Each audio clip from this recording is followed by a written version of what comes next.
Kanchipuram Varamahalakshmi Silks, the Grand Banarasi Mela. First time ever in Hyderabad starting from November 1st.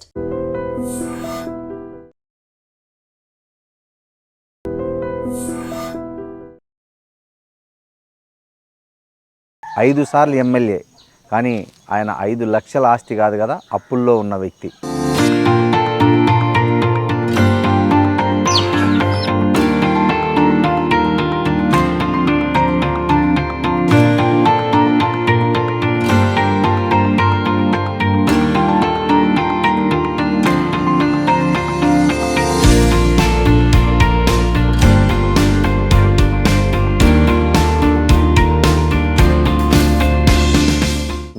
బయోగ్రఫీని Kannada నటుడు రాజ్ కుమార్ కొడుకు ఆయన హీరోగా పెట్టి ఒక సినిమా తీస్తున్నారు. ఆ సినిమా కథ మీకు వినిపించారా? ఏముంటుంది, ఎట్లుంటుంది? కథ వాళ్ళు వినిపించటం కాదు, మా దగ్గర నుంచి ఆ కథ అంతా తీసుకుని పోయారు. సైకిల్ మీద పోయేవాళ్ళ అసెంబ్లీకి. 5 సార్లు ఎమ్మెల్యేగా మీరు ఈ ప్రాంతానికి చేసిన గుర్తుండిపోయే అభివృద్ధి పనులు ఏమేమి ఉన్నాయి? చీకటిలో ఎలాంటి ప్రాంతం ఇది. కరెంటు తీసుకుపోయాం, రవాణా సౌకర్యం కల్పించాం. అన్ని మండలాల్లో ఎల్వి ప్రసాద్ కంటి ఆసుపత్రికి వెళ్ళి అందరిలాగా క్యూలో నిల్చుకున్నారు. ఆర్టీసీ బస్సు ఎక్కుతారు, ఆడ జిహెచ్ఎంసీ దగ్గర వచ్చే 5 రూపాయలు భోజనం తింటారు. సింప్లిసిటీ అనేది ఎట్లా వచ్చింది మీకు? అది నేను పెద్ద విచిత్రమని అనుకోవటం లేదు. ఫలానా అని చెప్పొచ్చు పోవచ్చు, కానీ ముందే చాలామంది ఎమ్మెల్యేలు స్థలాలు పొలాలు కూడబెట్టుకుంటాం. సో కనీసం మీరు ఇంటి స్థలమైనా తెచ్చుకున్నారా? గవర్నమెంట్ ఇచ్చింది ఎమ్మెల్యేలకి ఇంటి స్థలాలు హైదరాబాద్లో. దాన్ని మా పార్టీకి ఇచ్చాను. మా పార్టీ ఆ స్థలం అమ్మి మొత్తం మీ ఫ్యామిలీలో అందరు కలిపి ఎంత బంగారం ఉంటుంది సార్? నా చెవులకి మా తాత గుట్టించిన బంగారం పోగులనే అమ్మేసుకున్నా. ఎందుకు అమ్మేసుకున్నారు? ఇంట్లో గడవక. బట్టలు ఎన్నిసార్లు కొంటారు సార్ సంవత్సరంలో మీరు? దసరా పండగకి మాత్రమే బట్టలు కొంటారు. ఎన్ని జతలు? మీకు ఎన్ని జతలు? ఆమెకి ఎన్ని? తలా 2 జతలు తీసుకుంటారు. ఆమె ఎప్పుడైనా మీ దగ్గర బాధపడ్డ ఉన్నాయా? బాధపడ్డ టైం ఏది అని అంటే, ఒకప్పుడు ఖమ్మం జిల్లా కమ్యూనిస్టుల కిల్లా, అవును, తర్వాత కాంగ్రెస్ కిల్లాగా మారింది. ఎందుకు కిల్లాగా మారటానికి కారణం కమ్యూనిస్ట్ పార్టీల వైఫల్యం. ఎలాంటి వైఫల్యం అంటారు? స్వభావం మారి.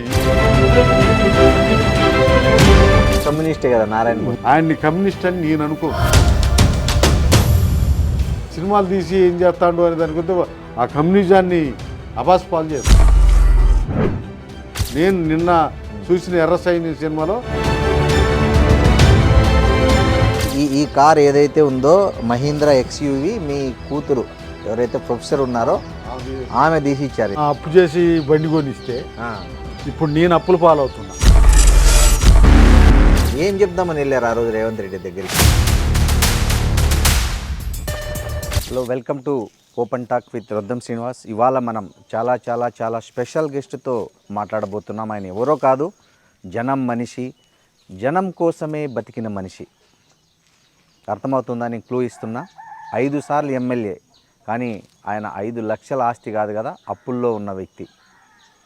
ఇంకా క్లూ కావాలంటే ఖమ్మం జిల్లా, పాత ఖమ్మం జిల్లా, ప్రస్తుతం భద్రాద్రి కొత్తగూడెం జిల్లాలో ఉన్నటువంటి ఇల్లెందు నియోజకవర్గంలో ఉన్నాం. ఆయన ఎవరో కాదు, సిపిఎం ఎంఎల్ పార్టీ నుంచి గెలిచినటువంటి గుమ్మడి నరసయ్య. ఆయన ఇల్లు ప్రస్తుతం మనం చేరుకున్నాం. ఇగో ఇది ఆయన ఇల్లు. వెళ్దాం, ఆయన లోపల ఏం చేస్తున్నారో ఏంటనేది ఒకసారి ఆయనతో కలిసి మాట్లాడదాం. వెల్కమ్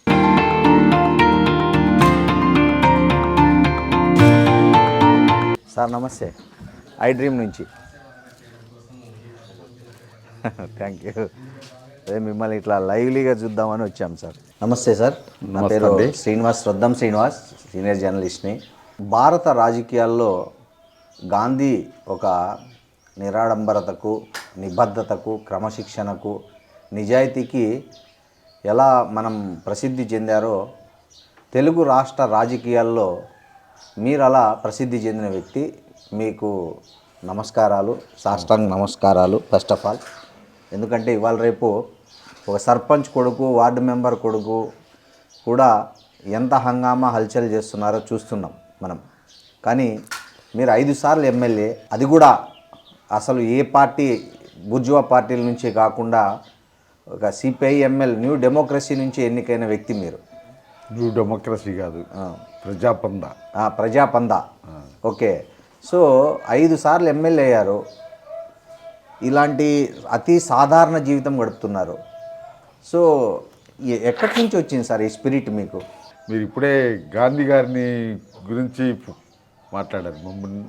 నన్ను గాంధీ గారి లాగా పోల్చాల్సిన అవసరం లేదు. ఓకే. గాంధీ గారు ఉన్నతమైనటువంటి కుటుంబం నుంచి ఆ స్థాయి నుండి వచ్చినటువంటి అతను. ఆయన ఆదర్శాలని తీసుకోవాల్సినటువంటి అవసరం లేదు. ఓకే. మాకు సంబంధించినటువంటి విషయానికి వస్తే మేము 5 సార్లు ఎమ్మెల్యే అయినా ఇంత సాధారణంగా ఎట్లున్నారు అనే విషయానికి వస్తే, మేము నేచురల్గా వెనకబడ్డ ప్రాంతం నుండి, వెనకబడ్డ జాతి నుండి, వెనకబడ్డ కుటుంబం నుంచి వచ్చినటువంటి వాళ్ళం. మాకు ప్రత్యేకంగా దాన్ని పోల్చాల్సినటువంటి అవసరం లేదు. ఓకే. వెనకబడ్డ జాతి, వెనకబడ్డ ప్రాంతం, వెనకబడ్డ కుటుంబం మాది. అట్లా మా పుట్టుక నుండే ఈ సాధారణమైనటువంటి విషయాల్ని చూడాలి. మేము అట్లా వెనకబడినటువంటి వాళ్ళం కాబట్టి ఆ పరిస్థితి నుంచే పెరిగిన వాళ్ళం కాబట్టి, అదే సమయంలో ఈ వెనకబడ్డ కుటుంబం, వెనకబడ్డ ప్రాంతం, వెనకబడ్డ జాతి అనేటువంటిది ఏదైతే ఉందో అది మమ్మల్ని అట్లా. జనరల్గా మనిషి స్వభావం ఏంటంటే, ఏదైతే తను లేనితనాన్ని అనుభవిస్తాడో అవకాశం ఉన్నప్పుడు దాన్ని ఆస్వాదించాలనుకుంటాడు కదా. జనరల్గా మనిషి స్వభావం అది. మనిషి స్వభావం అయినా మా స్వభావం వెనకబాటు తనం నుండి వచ్చినటువంటిది. అందుకనే దాని నుండి పెరిగినటువంటి దాన్ని ఇంకా పెంచుకోవాలనేటువంటిది కాకుండా, ఎంతసేపు వెనకబడ్డ వాళ్ళం కదా అనేటువంటిది కాకుండా, ఆ వెనకబడ్డ తనానికి కారణం ఏంటో చూస్తూ పెరిగినటువంటి వాళ్ళం. వెనకబడి ఉంటుంది కారణం, కానీ వెనకబడి ఉండటానికి ఈ వెనకబడినటువంటి ప్రాంతంలో ఉన్నటువంటి మేము ఈ వెనకబడితనం పోవాలనేటువంటి దానితోటి మేము పెరిగినాం. మాకు మా పార్టీ మా దగ్గరకు వచ్చినప్పుడు కూడా మాకు నేర్పినటువంటిది, మాకు చెప్పినటువంటిది, ఈ వెనకబడ్డటువంటి వాళ్ళ పరిస్థితుల్ని మెరుగుపరచడం కోసం మమ్మల్ని తయారు చేయటానికి ప్రయత్నం చేశారు. ఆ వెనకబడ్డటువంటి ప్రాంతంలో వెనకబడ్డటువంటి జాతిగా ఉన్నటువంటి కోయ జాతి, కోయ కుటుంబాలకు సంబంధించిన విషయానికి వస్తే, ఇక్కడ ఉన్నటువంటి మెరుగైనటువంటి వాళ్ళు ఎవరైతున్నారో, ఉన్నతమైనటువంటి వాళ్ళు ఎవరైతున్నారో వాళ్ళు ఈ ప్రాంతంలో ఈ ప్రజల్ని, ఈ జాతిని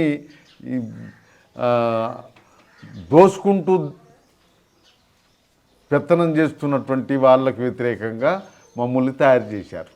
సార్, జనరల్గా మీరు ఇంత కరుడుగట్టిన మానవతావాది, మీ ఫ్యామిలీ బ్యాక్గ్రౌండ్ ఏంది? అసలు మీలో ఇట్లాంటి ఒక ఆదర్శవంతమైన భావాలను ఎక్కడి నుంచి మీరు స్ఫూర్తి పొందారు? అంటే తల్లిదండ్రుల నుంచా, గురువుల నుంచా, సమాజం నుంచా, లేదా పార్టీ నుంచా, సిద్ధాంతాల నుంచా? మా తల్లిదండ్రులు, మా తాతలు, తండ్రుల నుంచి కూడా వెనకబడి ఉన్నటువంటి జాతి అండి ఇది. మా జాతి కోయ జాతి. కోయ జాతి. వీళ్ళని ఉన్నతమైనటువంటి వాళ్ళు ఎవరైతే ఉన్నారో, బూర్జువా వర్గానికి సంబంధించిన వాళ్ళు ఈ ప్రాంతంలో ఈ భూములంతా కూడా వాళ్ళ ఆక్యుపేషన్లో, వాళ్ళ ఆధీనంలో ఉంచుకున్నారు. ఈ జాతి, ఈ మా కుటుంబాలు, మాకు సంబంధించినటువంటి వాళ్ళందరూ కూడా వాళ్ళ దగ్గర చాకరీ చేస్తూ దాచోహం అంటూ బతికినటువంటి వాళ్ళు. వాళ్ళకి ధైర్యం చెప్పేవాళ్ళు కానీ వాళ్ళకి తెలివితేటలు చెప్పేవాళ్ళు కానీ లేకపోవటం, ఆ రకంగా వాళ్ళ దగ్గర ఉన్నటువంటి పెత్తందారులు ఎవరైతే ఉన్నారో బూర్జువా వర్గానికి సంబంధించినటువంటి దొరలు వీళ్ళు ఎవరైతే ఉన్నారో వాళ్ళు ఎప్పుడూ వాళ్ళని అట్లే చూస్తూ వచ్చారు. ఆ రకమైనటువంటి పద్ధతుల్లో పెరిగినటువంటిది ఈ ప్రాంతంలో ఉన్నటువంటి ఇక్కడ మాకు సంబంధించి మా కుటుంబమో లేకపోతే మా ప్రాంతం మా ఊరో కాదు. ఓకే. ఈ ఏజెన్సీ ప్రాంతంలో అడవి ప్రాంతంలో బతుకుతున్నటువంటి ఈ ప్రజలందరూ కూడా అంత అణగారినటువంటి అంత క్షీణిస్తున్నటువంటి పరిస్థితిలో ఉన్నటువంటి వాళ్ళు. ఏదైతే మొత్తానికి మన దేశంలో ఈ దేశ స్వతంత్రం కోసం సాగినటువంటి ఉద్యమం నేపథ్యం ఉంది. అట్లే ఆ ఉద్యమం జరుగుతున్నటువంటి క్రమంలోనే ఈ ప్రాంతాన్ని నైజాం పాలించేవాడట. ఆ నైజాం పాలనలో కూడా అణిచివేతకు గురైనటువంటి వాళ్ళు అందరూ ఎప్పుడు అణిచివేస్తూ చాకిరీ చేపిస్తూ ఉడిగని చేపిస్తూ వాడుకున్నటువంటి వాళ్ళే. వీళ్ళని ఎవరు కూడా ముందుకు తీసుకొచ్చి వాళ్ళని ఆదుకోవటం కోసం వాళ్ళ అభివృద్ధికి తోడ్పడినటువంటి వాళ్ళు లేరు.